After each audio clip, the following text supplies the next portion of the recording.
Čia esu padirbęs tris baibokus, kaip vadinu, užgavėnių temą. Čia yra vienas baiboks, Palauk, nu. vienas yra anksčiau padirbts, vienas į čia padirbts.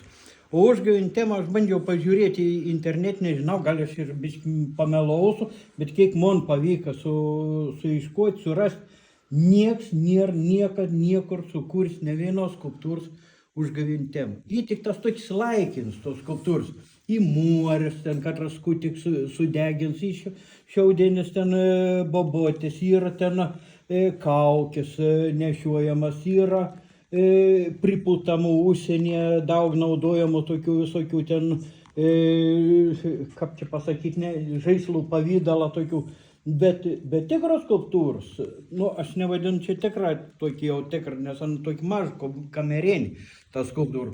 Bet jeigu net kamerinis nėra ne vieno sukurt, ką galėt pasižiūrėti, kas būtų kuo sukūris užgavėnių temą. Tai čia yra, vadinams dabar persirengelis, nu, mes vadindavom žydoką, nu ir tokį vien persirengelį padirbau. Čia ir kits mano persirengelis padirbau tų, o čia yra antras variantas. Antras variantas ir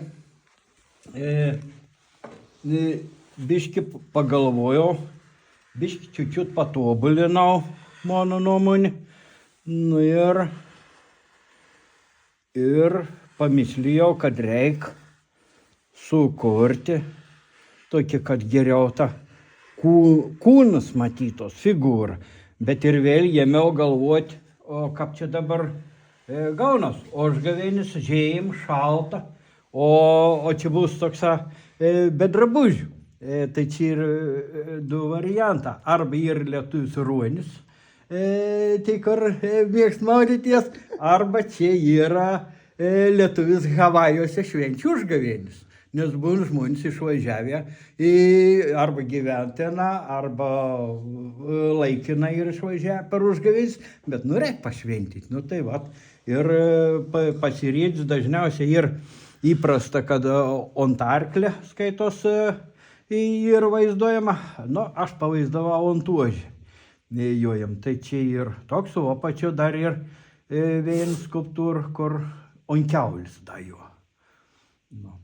Nors čia iš tikrųjų skaitos nejojantis, čia tos kojas prikabintas tik tas, kad vaizduotų tokį jojantį, tikrais kojas ir žemiau, nu ir čia tik tas tokį užsideda tokį, kaip čia pasakyti, aksesuarą papildomą, kad atrodytų, kad raitelis.